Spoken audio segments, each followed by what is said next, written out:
Alright, everyone, we are heading straight into the draft for Game 2 of the Grand Finals here at Games of the Future Abu Dhabi 2025, powered by Onic. Onic Indonesia now leads the series with 1-0. They struck first, they set the tempo, and here we go, band phase is now starting. Band phase started for Game 2. Aurora in the blue side and Onic in the red side. We will see Aurora taking first ban for them. Until now they are thinking they're recovering from their mistakes, recovering from their losses in the first game, trying to appear some cards until now. Also Kalia, as expected in the first ban, because she was dominating in the first match and trying to rid off from it. Oh, Fanny on it.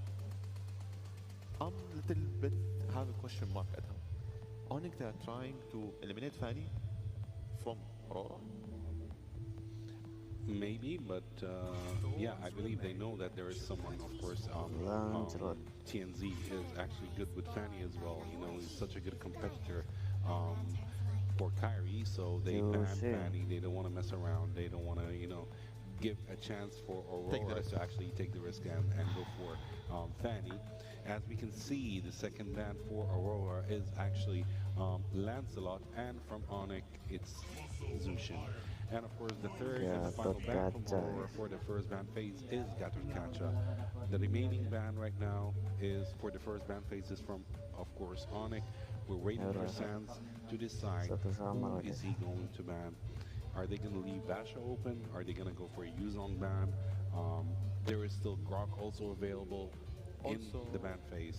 Mage is still open. We saw it in the first place. First match was targeting mages. Like was four mages. Grok ban. I was want to say like they will choose Aurora Grok in the first pick, but they eliminate it as fast as possible, and they're going for maybe Basha. Yes, Basha first pick. It's understandable, and it's taking advantage. First pick bucks, yeah. If I didn't take Basha, other team will take it, or it will go for a ban. Definitely, yes. But we still have lots of other options. We have YSS available for, of course, Kairi. There are other options, of course. We've seen Suyo once actually in the playoffs. We might see a Suyo. There is still Hayabusa open. And of course, but I think the most, like the best pick that they would go for as a jungler for this moment or for this match might be Fredrin, but we're going to wait for that. Of course, for the two choices, are they going to go for a mid laner? And of course, yeah, Chao is a good pick, and of course they might go for Eve as well, since Eve is open. Skylar, will they go for it? Yep, they went for Eve.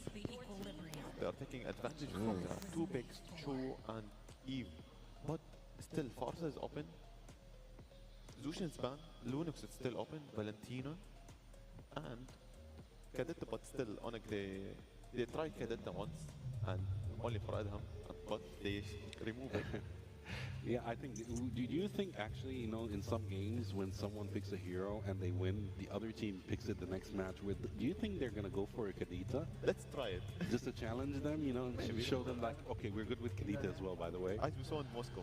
Yeah. Like, one team chose Moscow and he dominate, other team they pick it. Like, I will teach you how to play Moscow. Exactly. Like, are we going to see that? Maybe we have a Cloud pick, and of course the third pick is going to be Lapu Lapu for Aurora. And right now we are waiting for Sans to go for his last pick in the first pick phase. As we can see, we have a Roma right now, we have a mid laner. Will they go for a jungler pick right now, or will they leave him for later? YSS for the third pick. YSS is understandable. Yeah. And it's very powerful pick as a jungler. For a marksman jungler, YSS is very good. Can be in the meta also. And they can take advantage for it. In the first game, he's taking advantage, he's making damage with Lapu Lapu and Kairi. And they are like the damage dealer. And YSS with Eve and Chu, it's gonna be fun. Definitely, yes. And right now we're in the second ban phase. We are waiting for Kairi to go for the first ban in the second ban phase. They're going for a Hilda ban, which is basically a good ban. Hilda is a little bit overpowered in this meta. Such a great roamer and such an annoying roamer as well. Mostly because she might focus on Lee Sun Shin, so they banned her immediately. Right now, we can see from Onic that we have 2 single target heroes and 1 crowd controller. On the other hand, we have 2 crowd control heroes and 1 single target hero in Aurora. Of course, Teresa is such a wonderful ban as well, but there are lots of options. Like right now, we're seeing actually mostly an XP laner and roamer bans in this game. Who do you think they're going to ban? Esmeralda is open. Heart is open. So Uranus. Uranus, we saw it in the first game.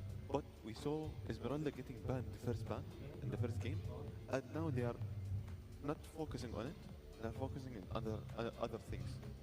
Because in the game 1, they have another plan on it. They're trying to eliminate as much as mages, and they pick Kadita.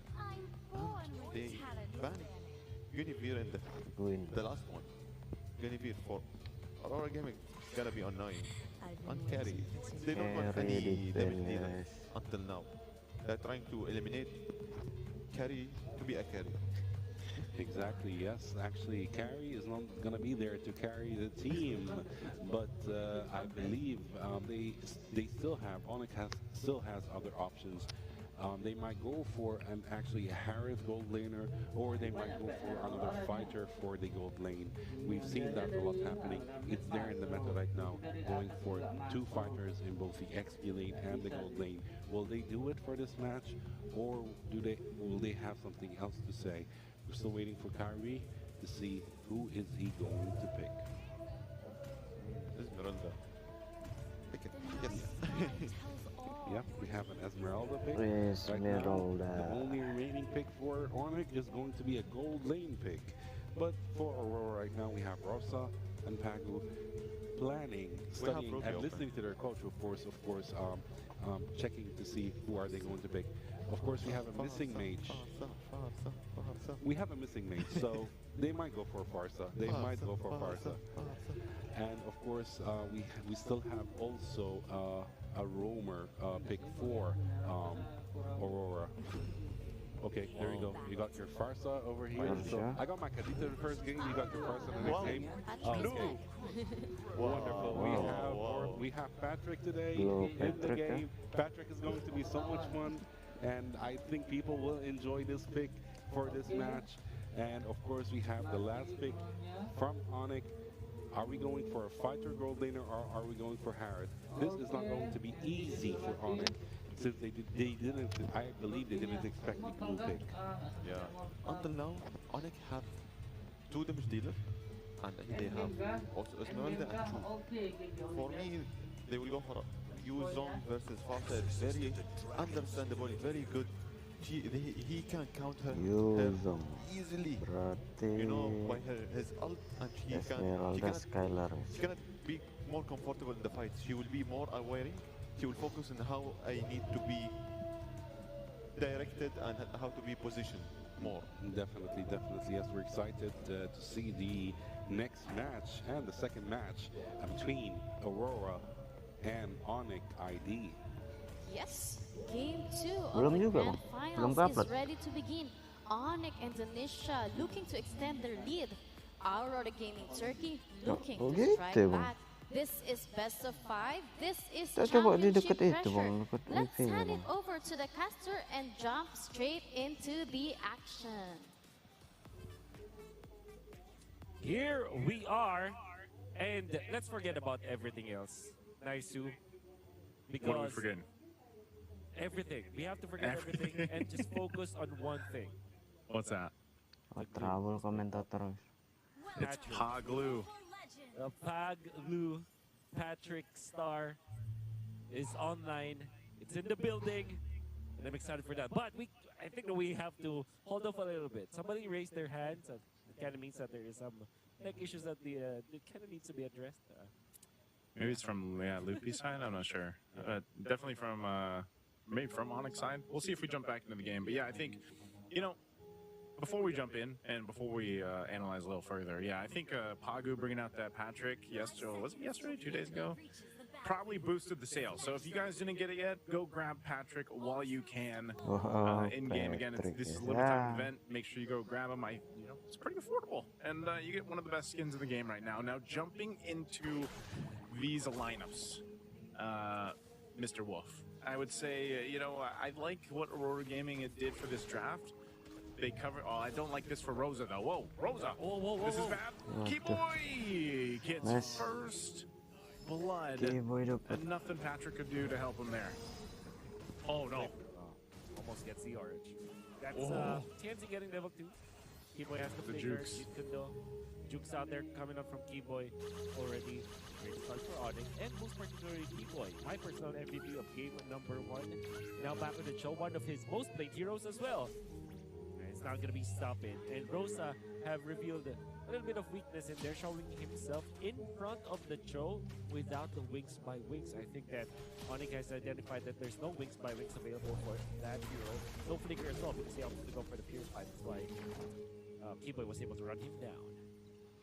Yeah, that's anytime that you have this early first blood like that, especially in the hands of any Cho player, like they are going to continue to put pressure on your side of the jungle now.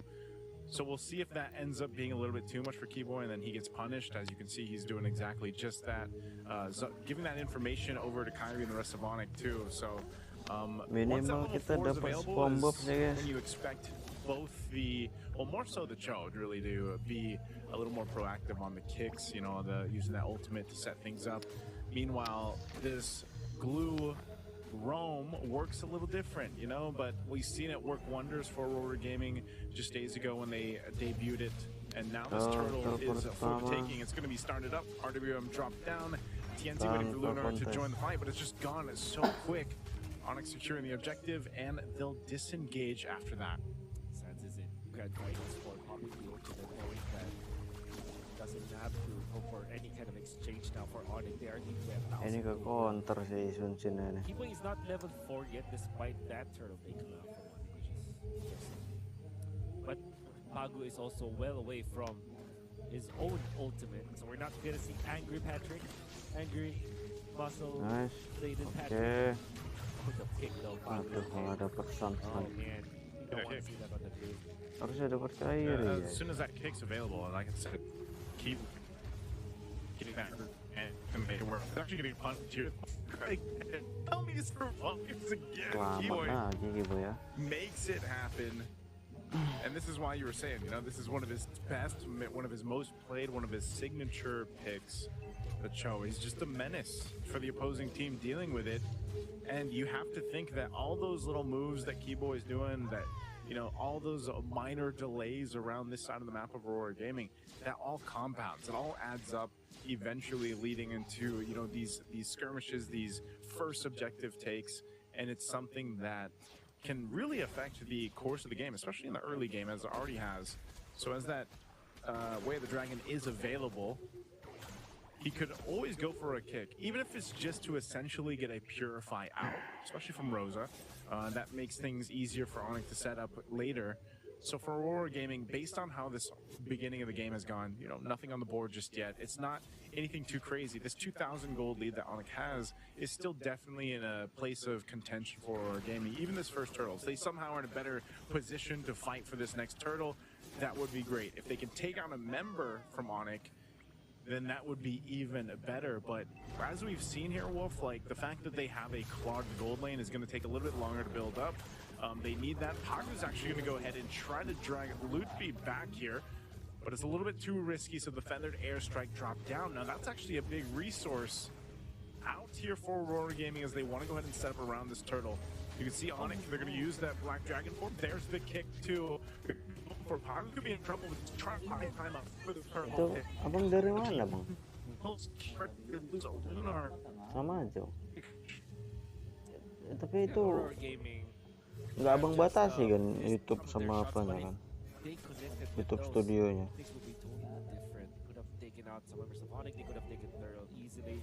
Lunar got outplayed by Sans. Sans, instead of going to the back, instead of like going for a fear movement, went forwards, which meant that one fell or tapi biasanya enak dong.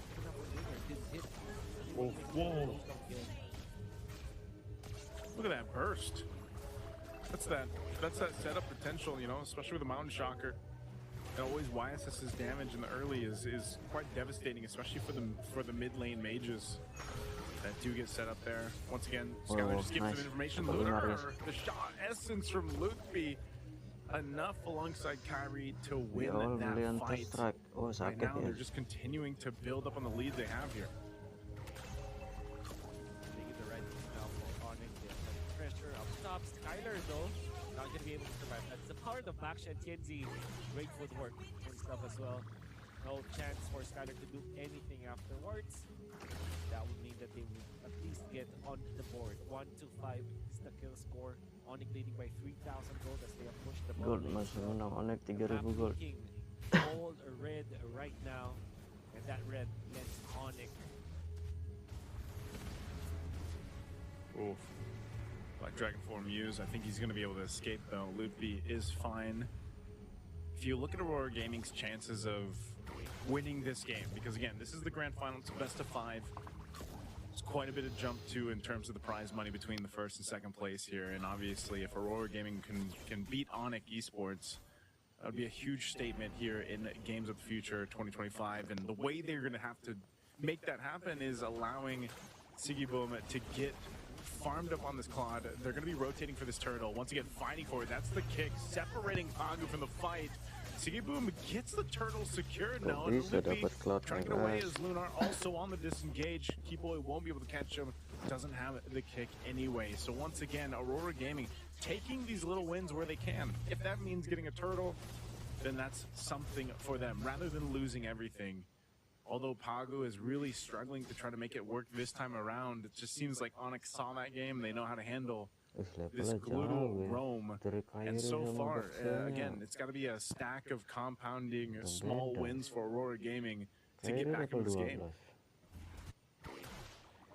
Itu boxnya level 9. Doing the right moves, fortunately for Aurora, a little bit of, like I said, staggering some of the wins that we have with the turtle. TNZ. There's the kick. Feathered airstrike. RWM just right across the battlefield in the mid lane. It's chaotic. It's messy. But even under the turret they go. A double kill for Kairi. Looking for more.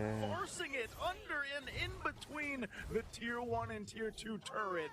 As 3 fall for Aurora Gaming. Man, Onic is just so good at juggling around the team fight. The fact that was the team fight where everybody from Onic was ready and are well connected. Sans popping the ultimate very early. You would think that they will wait for an initiation first. Of course, they did wait for this kick, but even then, it actually set up for this new jump ultimate to have so much value because it already threatened the members of Aurora and also landed so much damage already around. The way that Onic Esports are layering their skills are so good. Especially because Keyboy's just been knocking them out. So far has been phenomenal all throughout the tournament, but particularly in this grand final series, it's been instrumental to Onyx wins in the early stages of the game. Seems like he's not going to be stopping as of this moment. He's already providing the vision for Onyx as they set up for the Lord. Golden stop. It's such a weird chess game that has to be given to Aurora Gaming when they go into these fights. You know, they're not going to be able to really do much with this Lord as it's just kind of blitzed down. And so they have to prep up for the base defense. Now, that's what I mean. If they set things up, you're always seeing this. I mean, this was a classic mid lane matchup that you got to see so much before in the past, right? The Farsa and the E against each other. It's a circle and a square, basically, that everybody is fighting around. And, you know, unfortunately for Rosa, because of the first blood right off the bat, I just feel like Rosa really hasn't been able to farm up. And not only that, but also just hasn't gotten the most of value out of the feathered airstrikes. You know, in comparison to Sans, how he's been able to go ahead and set up those real-world manipulations for Onic to play around. But that's also much easier when you have someone like Keyboy so proactive on the Cho, starting things up. And with this Lord, it's going to make its way to that tier 2 turret. This is going to be an easy take for them. Lord swinging away there. We'll see if Aurora Gaming holds on to their Holy Defense shields. Tier 2 up top also going to fall. So we'll see. Once again, there's the kick. Way the dragon. Feathered airstrike could be dropped down as well, but they're all out of range. RWM dropped down as Lunar all to himself. He falls, and now on the turret, Luffy Goes a little bit too overzealous, but still going to be able to survive. And now Pagu trying to bring back Keyboy, but he won't be able to do it either. So once again, Onic completely fine. They'll get these shields down bot, mid, and top off that first Lord push. I'm just in awe of how Onic are able to avoid the area of control for Rosa. Rosa is a phenomenal Farsa player. I have been impressed in how he was playing this hero for a long time now. Ever since M4, when I saw him play this aggressive card, Farsa always on point with the feathered airstrike. I don't know how Onic does it. Is it from the pressure coming out from people? Is it just positioning? It's just the way that they quickly react to what Aurora is doing when it comes to those team fights.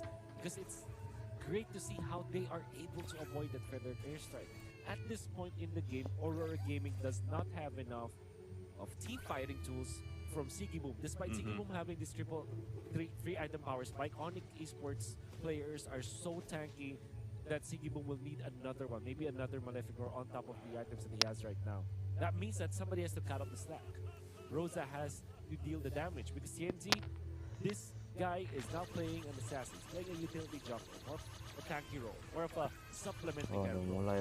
Saying this, Onic are avoiding the main DPS of Aurora Gaming in a masterful way, and Aurora Gaming has to solve this. It's very, again, it seems easier than it actually is with the way that Onic is playing these team fights. You know, being able to actually split up or disengage or even just keep a distance from the main majority of the damage that Aurora Gaming has. Because again, it's not the Feather Airstrike, it's the Blazing Duet, right? And it's been that target acquisition too that you see Keyboy, where he's more often than not actually getting Lunar, kicking Lunar or Pagu away from the team, and then they isolate them, and you know, they get the automatic kill, plus they stay away from the main source of damage. So once that's expended, once the Blazing Duet and the Feather Airstrike are gone, what left do you have other than the auto attacks mainly from Sigiboom, right? And like you mentioned, in terms of itemization, Onic, because of the massive lead that they have, the 10,000, they already have it. You see there too. Keyboy alone, man, he's got the Chastised Pauldron plus the Antique Harass now. So even if Keyboy jumps in, he's not too worried about Sigiboom, right? And he's also got the Athena Shield just to go ahead and help with that damage if he does get hit by Rosa. But so far, that really hasn't been the case. He's been able to go in, just get the kickoff, and then the team follows suit from there. So now with the Lord making its way down the mid, with this kind of advantage in terms of itemization, they're in a really good position to knock down these base turrets. But I think Gun picked up by Sigiboom going in for utility instead of raw damage. Not sure if this will be enough against Onic as of this moment, especially the presence of the Chastised Pauldron push already coming up from Onic. Top turret going to be worked on here. This Lord should be made quick work of. The Black Dragon form dropped down. There's the Feathered Airstrike. Couple shots on the minion waves, trying to keep them at bay. The turret's still going to stand because it was cleared out by Rosa. It's only the mid turret down for now. Onic should be able to get this top turret at least with this next wave pushing in. Are they going to go for the cutoff here? They'll get the turret, and it looks like they might back off. That bottom wave not pushed in quite just yet, so Onic playing it safe, disciplined, even with a almost 12,000 gold lead against Aurora Gaming in Game 2.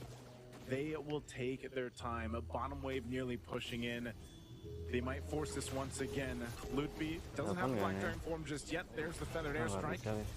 Clearing out the minion wave, and Aurora Gaming will hold on to it, but Pagu might be in trouble. TNZ as well. TNZ going to be in trouble topping the Poissons under the turret. Still going to be able to live with 1 HP. And Onic still pressing the situation. Skylar jumps in. He's going to take the brunt of the damage. Pops the one to crown. He could be in trouble here. Onic trying to help him out, but finally a kill converted for Aurora Gaming. It's been a long time since they've gotten a kill. They've moved on to Skylar up top. That was the first kill that they've had. The second and only to them on the side of Onic is onto Skylar once again. But that was more of an aggressive play coming out from Onic that was punished by Aurora. They used Winter Crown, but they didn't have any minion wave to capitalize with that. Onic, the way that I'm looking at the way they push is that they're protecting the minion waves. I think that's really commendable on how Onic is handling this. However, Aurora have found a way for them to deal with Onyx's push. Farsa ultimate from Rosa just to clear out the minion waves instead of reserving it for the heroes. The innate effect of it is that they are able to defend their turret, and if Onic eventually goes for the dive, you can see that there could be that punish. Now, 15 minutes in, Aurora Gaming has a little bit of fight in them compared to Onic. You still have 10,000, about 10,000 gold as an advantage for Onic, which kind of translates to them being tanky enough to frontline against Aurora Gaming. So this Lord is going to be tricky for Aurora Gaming for sure. See how they approach it, and if they even really want to get in range here. Onic will take their time because they know if they actually force a fight, there's potential that they could just end the game even without claiming this Lord. Skylar picking up his own chastised pauldron to go ahead and help with that damage coming out from City Boom and that attack speed. So it looks like Aurora Gaming wants to fight for this one. Lord's going to be at half health. Onic, knowing that they have the advantage, they can let them go ahead and take most of that damage. So they force Aurora Gaming off the Lord, and they'll go in to clean it up to secure the Lord. And now Aurora Gaming, after needing to defend the base, they're going to have to defend it once again. Kiboy with the Winter Crown as the last pickup here for Onic. They're really feeling that this is their shot against Aurora Gaming to reach match point. They are going in for the jugular. What this gives Kiboy is that freedom to go in even under the turret. Ooh, they get a flicker out from Skylar. Good usage of the dangerous grass there on the under near that base turret, but still they've got to deal with this Lord. It's only a small resource expended as well for Skylar. Using that flicker, you could just falling Star Moon and following Kiboy here. Right mixture of aggression coming out from Onic, right mixture of this being systematic as well. I believe that the way that they are sieging against Aurora is just beautiful. There's not much waste coming out from Onic. There's no wasted movements. There's no over-aggression. Aurora Gaming were just so behind in this game. All ya ampun kok gini lagi guys. So the execution coming out from Onic Esports kind of felt like Onic Esports, they have got Aurora Gaming's number. And Aurora Gaming has to think about this series differently and approach it differently.